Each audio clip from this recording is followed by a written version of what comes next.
नमस्कार, श्रेष्ठ भारत में आपका स्वागत है। मैं हूं मुक्ता सिंह। कल 14वीं की रात थी, शब भर रहा चर्चा तेरा। कुछ ने कहा ये चांद है, कुछ ने कहा चेहरा तेरा।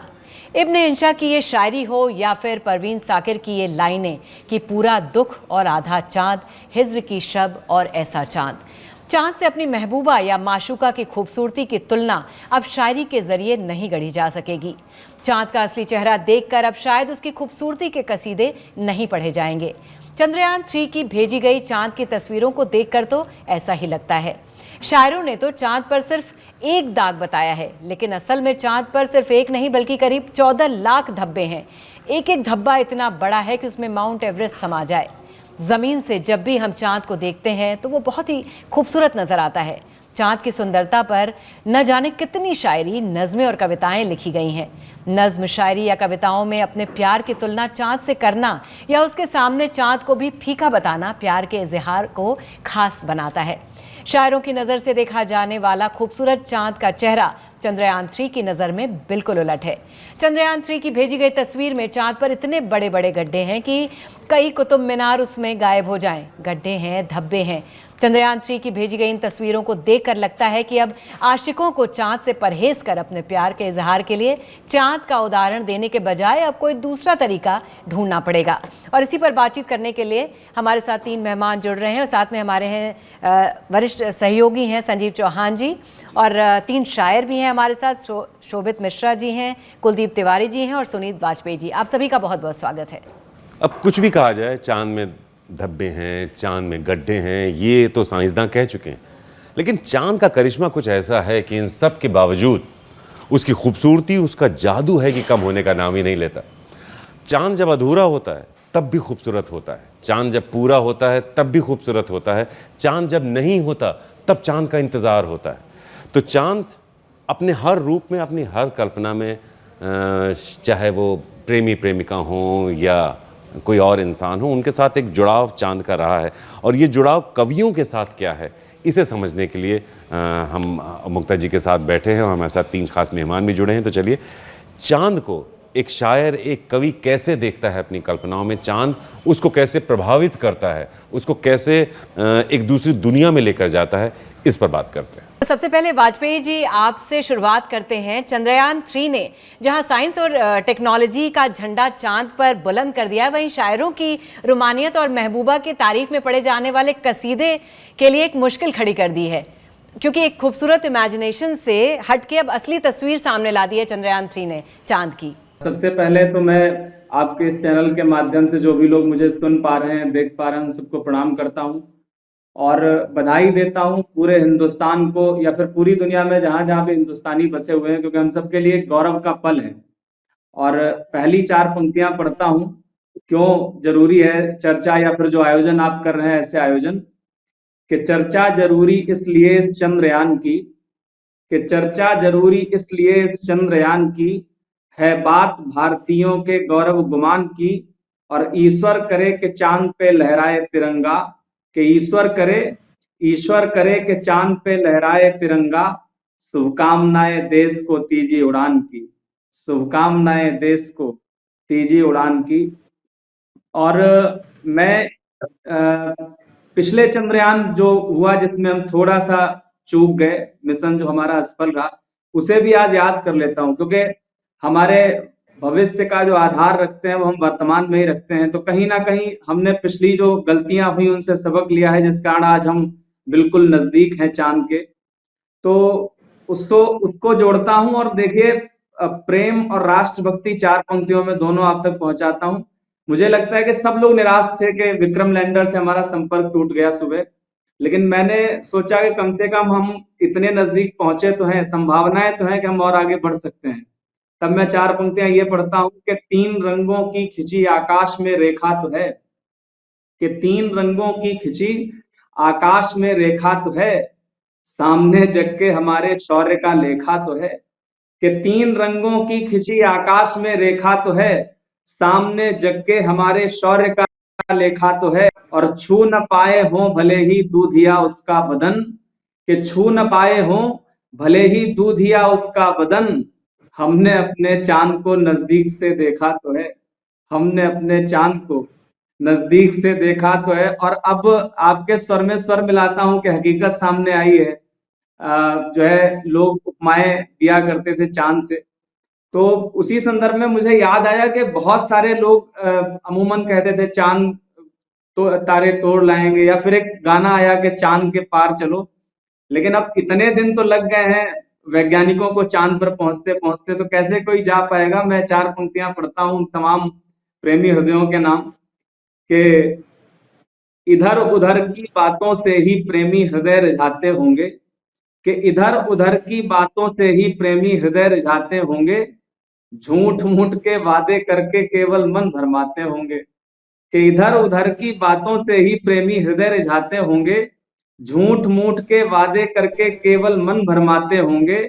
और चंद्रयान चर्चा में आया, तब से ही मैं सोच रहा हूं कि चंद्रयान चर्चा में आया, तब से ही मैं सोच रहा हूं, भला चांद के पार किसी को कैसे लेकर जाते होंगे।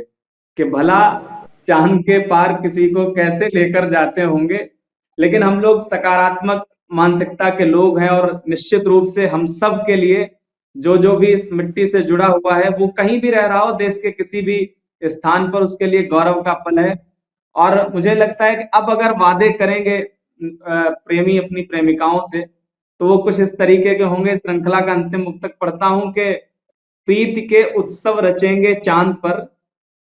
आदरणीय कुलदीप दादा उपस्थित हैं, और जितने भी लोग सुन रहे हैं सुनिएगा कि प्रीति के उत्सव रचेंगे चांद पर, द्वार घर आंगन सजेंगे चांद पर।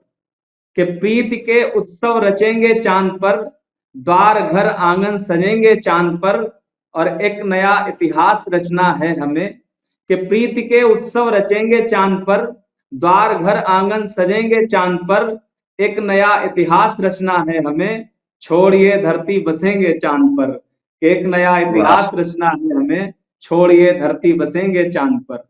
जी बहुत बहुत धन्यवाद। बहुत शायरों ने पहले से ही तैयारी कर ली है, महबूबा की जगह अब चांद पर ले जाने की तैयारी। जी जी जी जी।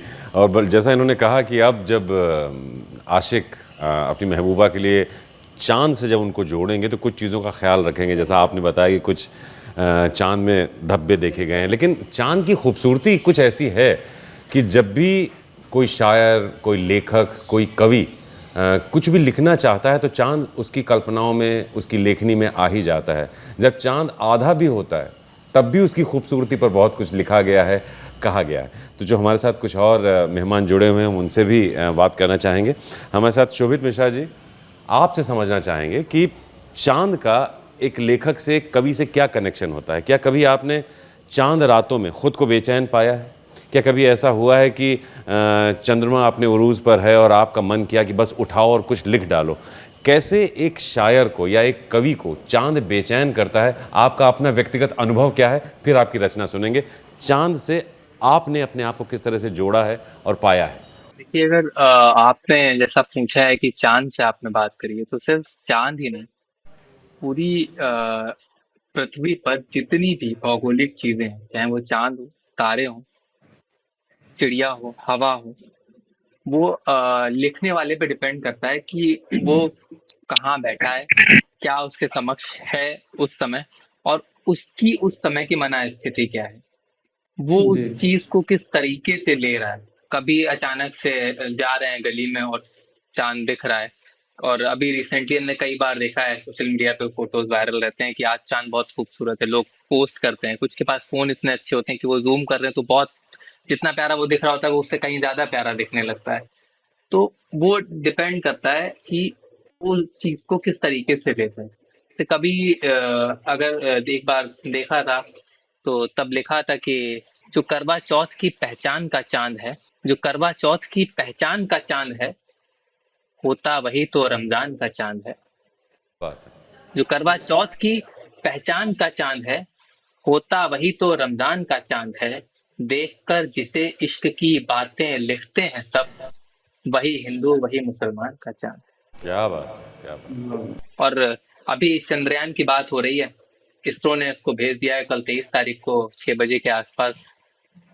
तब अच्छा रहेगा और हम एक कुशल लैंडिंग करेंगे। तो इस समय हर नागरिक भारत का जो महसूस कर रहा है, एक बटा हिंदुस्तान होने की जो हमारे अंदर भावना है, उसको अगर मैं कहूंगा तो इस तरीके से कहूंगा कि फैला हो जो दूर छितिज तक, नहीं कोई मैं आसमान हूँ। फैला हो जो दूर छितिज तक, नहीं कोई मैं आसमान हूँ।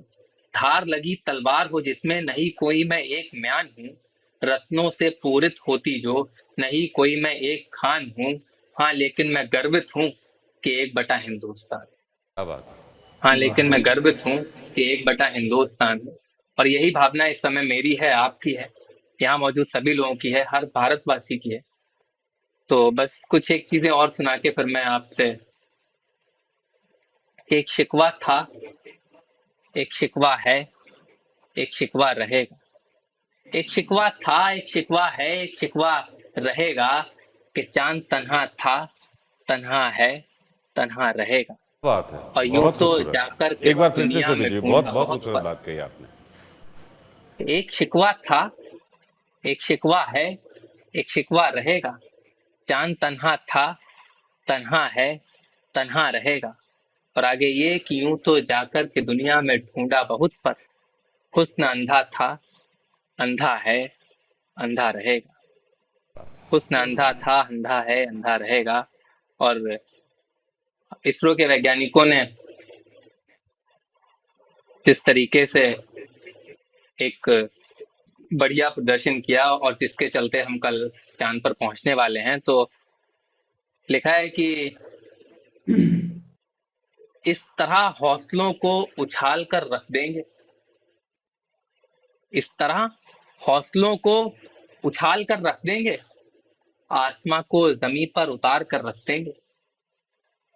इस तरह हौसलों को उछाल कर रख देंगे, आसमां को जमीन पर उतार कर रख देंगे। और एक चांद के लिए सिरफिरे आशिक, आसमां को जमीन पर उतार कर रख देंगे और बात। एक चांद के लिए सिरफिरे आशिक, मावस में आसमां को खंगाल कर रख देंगे, मावस में आसमां को खंगाल कर रख देंगे। रात अंबर का बिस्तर लगाऊंगा मैं, रात अंबर का बिस्तर लगाऊंगा मैं, उस पे बादल की चादर चढ़ाऊंगा मैं। रात अंबर का बिस्तर लगाऊंगा मैं, उस पे बादल की चादर चढ़ाऊंगा मैं। उसके ख्वाबों में जाने को फिर बाद में, उस पे बादल की चादर चढ़ाऊंगा मैं, और उसके ख्वाबों में जाने को फिर बाद में चांद का एक तकिया लगाऊंगा, चांद का एक तकिया लगाऊंगा मैं। बहुत बहुत धन्यवाद। शोभित मिश्रा जी, अब आपकी बारी है। जैसा आपने देखा, चंद्रयान-3 ने चांद की असली तस्वीर सामने लाकर रख दी है। ऐसा कहा जाता था कि कुछ दाग हैं चांद पर, यहाँ एक गड्ढे नहीं बल्कि 14 लाख गड्ढे हैं, धब्बे हैं उस पर। और ऐसा बताना एक एक इतना बड़ा है कि उसमें एक माउंट एवरेस्ट फिट हो सकता है। एक शायर, एक कवि के लिहाज से अगर हम आपसे कहें तो चांद में कुछ ऐसा मैग्नेटिज्म है, कुछ ऐसा जादू है कि ये जो छोटे मोटे जो नुक्स हैं, ये लिखने वाले को प्रभावित नहीं कर पाएंगे। चांद की ओवरऑल खूबसूरती इतनी ज़्यादा है कि जब भी, आज भी अगर कुछ नया गढ़ना होगा, नया लिखना होगा, तो चांद एक प्रेरणा स्रोत रहा है हमेशा से कवियों और शायरों का। तो किस तरह से आपको लगता है कि जब आप चांद को देखते हैं, मान लीजिए हम फ़र्ज़ कीजिए कि आप छत पर गए और आप टहल रहे हैं और एकाएक आपकी नज़र चांद पर पड़ती है, तो चांद, क्योंकि मन का कारक भी माना जाता है चांद को, कि हमारा मन है वो नियंत्रित होता है चांद से, तो एक शायर का मन, आपका मन चांद को देखकर कैसे प्रेरित होता है? वो क्या एक बेचैनी होती है कि एक शायर कुछ लिख जाता है, कुछ गढ़ जाता है, उस पर हम आपसे कुछ समझना चाहेंगे। इसके लिए मैं आपसे कुछ नहीं कहूंगा कि हम चांद को देखते हैं, या अक्सर जब हम कहते हैं चांद रातों में हम अकेले अपनी छत पे जाते हैं, या हम ऐसे कहीं स्थान पे होते हैं, ऐसी किसी जगह पे होते हैं जहाँ हम अकेले हैं।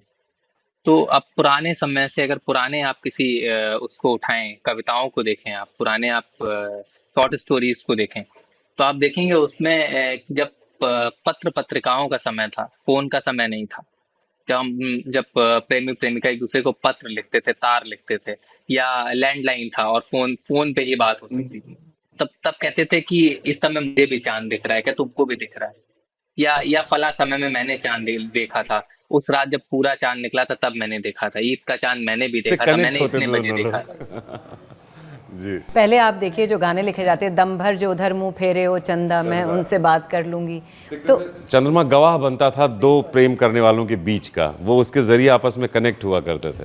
तो कुछ तो है चांद में जो चाहे आशिकों की बात करें या शायरों तो की। है, एक पुराना गीत है कि समझकर चांद जिसको आसमां ने दिल में रखा है, मेरे महबूब की टूटी हुई चूड़ी का टुकड़ा है। तो कुछ तो बात है, सहमत होता हूं मैं आप सबसे। लेकिन अब देखिए, तुम आए तो आया मुझे याद, गली में आज चांद निकला, तो अब क्या मतलब गड्ढे निकले? नहीं नहीं, उसके लिए तो लोग पहले ही कह रहे थे कि चांद में दाग है। अब दिख गया कि दाग आग तो नहीं पता गड्ढे था, हैं। लेकिन एक नहीं 14 लाख हैं ये तो नहीं पता था, और वो भी इतने बड़े बताया जा रहा है कि जिसमें माउंट एवरेस्ट जैसी जी, चीज जी। फिट हो जाए, मतलब इतना बड़ा बता रहे हैं उसकी मेरे साइज। ख्याल से शायरों को इससे असर उससे नहीं असर पड़ने नहीं वाला, पड़ता है, वो बिल्कुल। उसी की खूबसूरती में। तो यानी आप लोगों पे उसका positive। कोई असर नहीं पड़ने वाला, महबूबा चांद जैसी ही होगी। महबूबा को जरूर नहीं, असर पड़ेगा नहीं, संजीव जी। हाँ, अगर वो कह देंगे ये तो बुरा मान बिल्कुल। सकती हैं। अब तो महबूबा सुनने के लिए तैयार नहीं उतना होगी कि ऐसा वो एडिट चांद करना जैसी है। पड़ेगा कि गड्ढे हैं वहाँ। बिल्कुल। कुलदीप भैया। उनके कहने को एक किस्सा भी बड़ा मशहूर था कि गुलजार साहब ये कहते थे कि आशा भोसले ने एक बार उनसे कहा था कि अगर चांद तुम्हारी जिंदगी में ना होता तो तुम तो शायद गुलजार ही ना बन पाते, क्योंकि चांद उनकी भी रचनाओं में बिल्कुल। घूम घूम के आता ही रहता है। कुलदीप जी, अभी तक आप बड़े शांत बैठे हुए हैं, आप भी कुछ अपनी प्रतिक्रिया दीजिए, बताइए क्या होगा अब चांद का, और क्या होगा शायरों का, आप कैसे कसीदे पढ़े जाएंगे? विश्व विश्व गुरु को विश्व गुरु का एक नया सोपान चढ़ने जा रहे हैं। विश्व गुरु का एक नया सोपान चढ़ने जा रहे हैं। गढ़ चुके इतिहास को हम पुनः पढ़ने जा रहे हैं। चांद से तुलना में हारी नायिकाओं के लिए चंद्रमा को इतिहास गढ़ने जा रहे हैं। इस चांद ने कितनी सारी नायिकाओं का, कितने सौंदर्य के जो अपने आप में प्रतिमान रहे हैं, उनका दिल तोड़ा है। क्योंकि हम जिसको कह देते हैं कि चांद से महबूबा, तो बस जो चांद नहीं है वो फिर सुंदर नहीं है, ऐसा मान लिया जाता है। लेकिन साहित्य वो विधा रही है जिसमें चंद्रमा और हमारे कुनबे के एक बड़े अमित भैया वाकिफ होंगे उनसे, उन्होंने लिखा कि टकटकी बांधे हुए बैठा है ये आकाश, तुम छत पर चली आओ, चांद तुमको देख कर तोड़ेगा खुद उपवास, तुम छत पर चली आओ। तो हम क्या लोग बात तो है, उपमान कमाल प्रतिमान गढ़ने में चंद्रमा को बहुत पीछे छोड़ चुके हैं। और जी। लेकिन फिर भी आज हम लोगों के लिए चांद को हम प्रतिमान मान रहे हैं, सौंदर्य का, और चांद के शौर्य का प्रतिमान भी है कि चंद्रमा का वो दक्षिण आज तक कोई नहीं पहुंचा। और हम लोग ये जी।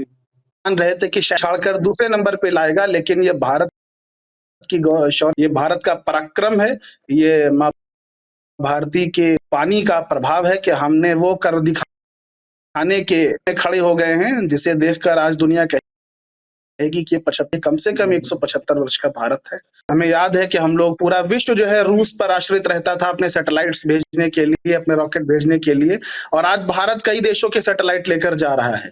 अखिल विश्व को मिल रहा संप्रभु का संदेश, चंद्रयान की जीत पर हर्षित सारा देश। इसके अतिरिक्त भी जो अभी एक बात मैडम ने शुरू करी कि चंद्रमा को देखकर, हर्षित जी ने संभवतः उस बात का प्रसंग छेड़ा था कि चांद को रूबरू रखकर हम लोग बातें कर लेते थे कि हाँ, तुम चांद को देख रहे हो और मैं भी चांद को देख रहा हूं, तो हम दोनों एक दूसरे के सम्मुख हैं, तो वो मान लेते थे। तो कभी मैंने 2 पंक्तियां लिखी थी, मुझे लगता है कि वो 2 पर ही छूट गई थी और आज वो प्रासंगिक हो गई। इस दुनिया में कुछ भी अकारण नहीं होता है कि राम जाने नींद पर डाका पड़ा है किस लिए, राम जाने नींद पर डाका पड़ा है किस लिए, राम जाने नींद पर डाका पड़ा है किस लिए, चांद घर जाता नहीं जिद पर अड़ा है किस लिए। क्या बात है, बहुत खूबसूरत। और देखिएगा, कुछ पंक्तियां अभी मैंने लिखी, चूंकि ये सिर्फ हमारे लिए उत्सव मनाने का दिन तो है ही, उत्सव के साथ साथ हमें अपना पुनर्मूल्यांकन करने की भी आवश्यकता है, जो हमने करके दिखाया। हमें याद है जब पुराने प्रधानमंत्री जी के साथ वहां के लोगों को हमने देखा सफलताओं पर बिलखते हुए, और गर्व का विषय है, आज देखिए हम 4 लोगों में एक महिला शक्ति भी बैठी हैं। ये चांद को मामा कहा जाता है, मामा तो बेचारे बड़े दुखी हो जाएंगे। चंदा मामा चंदा मामा दूर के, अब क्या होगा? इसमें जो आपने कहा ना कि इसमें इब्ने सफ़ी का एक शेर है कि चांद का हुस्न भी ज़मीन से ही है, चांद पर चांदनी नहीं होती। हाँ, तो चांद को हम भारत मतलब हम कहें धरती वालों ने अपनी कल्पनाओं में उस ऊंचाई तक पहुंचा दिया है। बेचारा चांद तो अपने आप में अकेला है, एवरेस्ट जितने गड्ढे भी हैं, लेकिन हम अपनी हर खूबसूरती को चांद से जोड़ देते हैं। लेकिन ये है, चांद हर चीज़ का गवाह बनता है। जैसे आपने बोला मन का कारक है, उसी में आदमी दुख भी होता है, उसी में खुश भी होता है, उसी में प्रेमिका को भी जोड़ता है, विरह में भी उसको जोड़ता है, वो रोमांस में भी है, वो शरारत में भी है, तन्हाई में भी है, बिल्कुल, खामोशी में भी है। बिल्कुल। तो चांद का बहुत चांद की इम्पोर्टेंस बहुत ज़्यादा है। तो सुनीत, शोभित मिश्रा जी हमारे साथ अभी भी हैं। आप क्या कहेंगे, मामा लोगों का क्या होगा? अभी भी, आज भी और आगे आने वाले कई सालों तक, जब तक हमारा हिंदी साहित्य और ये गजलकार जितने हमारे हैं रहेंगे, वो चांद और प्रकृति में जितनी भी चीजें मौजूद हैं सबको अपने अपने तरीके से उसका प्रयोग करेंगे। और एक गड्ढे के हो जाने से कोई फर्क पड़ने नहीं वाला है। सब ऐसा ही चलता आया है, ऐसा ही चलता रहेगा। बेसबब मुस्कुरा रहा है चांद, कोई साजिश छुपा रहा है चांद, गुलजार साहब ने कहा था। तो ये सब चीज़ें चलती रहेंगी, लेकिन चांद से जुड़ी जो कल्पनाएं हैं वो हमेशा जीवित रहेंगी। यानी आपको नहीं लगता कि शायर बदलेंगे? ना, शायर नहीं बदलेंगे। तो ये हमारे सामने जो कवि और शायर बैठे हैं वही बताएं। आपकी कल्पनाओं में चांद का जो स्थान था वो वही रहने वाला है। आपने ये नहीं सुना होगा कि जैसा कि मैंने अभी थोड़ी देर पहले बताया था कि प्रेमी प्रेमिका एक दूसरे से कहते हैं कि इसी मीन टाइम में, इसी पल में मैं भी चांद को देख रहा हूँ और तुम भी शायद चांद को देख रही हो। लेकिन कभी किसी ने नहीं कहा कि मैं भी सूरज को देख रहा हूँ, तुम भी सूरज को देख रही हो। चांद और तारों को ही देख के एक तार से तार जुड़ते हैं। तो कुछ और बढ़िया पंक्तियां सुनाइए जो हमारे दर्शक भी जो सुन सकें, जिसको एंजॉय कर सकें। लग रहा है बहुत ही बेचारा शहर, लग रहा है बहुत ही बेचारा शहर, जब छोड़कर जा रहे हो हमारा शहर। लग रहा है बहुत ही बेचारा शहर, जब छोड़कर जा रहे हो हमारा शहर। अब तलक मैं किनारे पर रह रहा था, अब तलक मैं किनारे पर रह रहा था, अब करेगा मुझसे ही किनारा शहर, बहुत खूब। अब करेगा मुझसे ही किनारा शहर। असल में चांद को लेकर हम बात कर रहे हैं। यहाँ पर मुक्ता जी है ना कि चांद रात में निकलता है जब पूरा अंधेरा छाया रहता है। बिल्कुल। तो उस वो एक तरह से हमें हम इस पर शोभित जी का रिएक्शन भी चाहेंगे कि एक मैसेज देता है कि जब चारों तरफ गहन अंधकार है, चंद्रमा की रोशनी एक आशा जगाती है। बिल्कुल, है ना, बिल्कुल सही कि कहा वो आपने। कितनी भी शीतल रोशनी हो, कितनी भी हल्की क्यों ना हो, उस अंधकार में, उस तन्हाई में, उस बुरे समय में कुछ अच्छा देखने के लिए, कुछ अच्छा करने के लिए प्रेरित करती है। तो चंद्रमा प्रेरणा का स्रोत रहा है और प्रेरणा का स्रोत रहेगा। शोभित जी, चंद्रमा एक उम्मीद का स्रोत है हर तरह से, चाहे वो आशिक के लिए हो, हारे हुए शख्स के लिए हो, परेशान शख्स के लिए हो। वो अपने जीवन के अंधकार को चंद्रमा की रोशनी से दूर होते हुए देखता है और उसके माध्यम से दूर करना भी चाहता है। क्या कहेंगे इस पर आप? जी, बिल्कुल आप सही कह रहे हैं कि प्रेरणा का स्रोत तो वो है, क्योंकि जिस तरीके से चांद को एक बच्चा भी समझता है, हमें ज्योग्राफी में पढ़ाया जाता है कि चांद डे बाय डे कम होता है और फिर बढ़ता है। तो इस तरीके से वहीं से ये मैसेज बचपन से ही दिया जाता है कि जैसे अमावस की रात में चांद एकदम नहीं होता है, लेकिन जिस दिन पूर्णिमा को चांद पूरा निकलता है और सब तरफ एकदम अच्छी सी रोशनी होती है, तो ये मैसेज जाता है कि हाँ, जिंदगी में उतार चढ़ाव आते रहेंगे, लेकिन एक दिन जीवन में ऐसा जरूर आएगा जिस दिन आपकी पूरी जिंदगी में प्रकाश ही प्रकाश होगा। तो इस तरीके से अगर हम देखें तो प्रेरणा का स्रोत है। आपकी बात से मैं बिल्कुल एग्री करता हूँ। मतलब रात चाहे जितनी भी काली क्यों ना हो, आधा चांद भी काफी है उस काली को आधा मिटाने चांद के भी लिए। काफी। संजीव जी, तो बस मैं चाहूंगी, आपका भी शायराना अंदाज में देख रही हूँ, काफी दिख रहा है हमें। जी। मैं चाहती हूँ कि प्रोग्राम को अरे अब क्लोज चंद्रमा हम करने आपसे भी जुड़ा हुआ है सीधे जी तौर हाँ, पर। तो प्रोग्राम को क्लोज करने का टाइम आ गया। जी। मैं चाहती हूँ आप अब कुछ पंक्तियां आप भी बोल के इस प्रोग्राम को अब खत्म करिए। अरे इसमें क्या बोलें, इस पर दिनकर साहब की एक पंक्ति याद आती है कि मैं देख चुका हूँ मनु को जन्मते मरते और लाखों बार तुझसे पागलों को भी चांदनी में बैठ स्वप्नों पर सही करते। तो हिंदी हो, उर्दू हो, हर जगह चांद बनना तुम्हें मुबारक हो, घर हमारा कब रोशन करोगे। तो चांद से कैसे दूर रह सकते हैं। एक दीवार पे चांद टिका था, मैं ये समझ बैठा कि तुम बैठे हो। तो चांद हम सबकी ज़िंदगी से जिस तरह से जुड़ा हुआ है, चांद हमारे हर पहलू में शामिल है, चाहे हमारी खुशियाँ हों, वो भी चांद के साथ सेलिब्रेट होती हैं, हमारे त्यौहार हों वो भी चांद के साथ सेलिब्रेट होते हैं।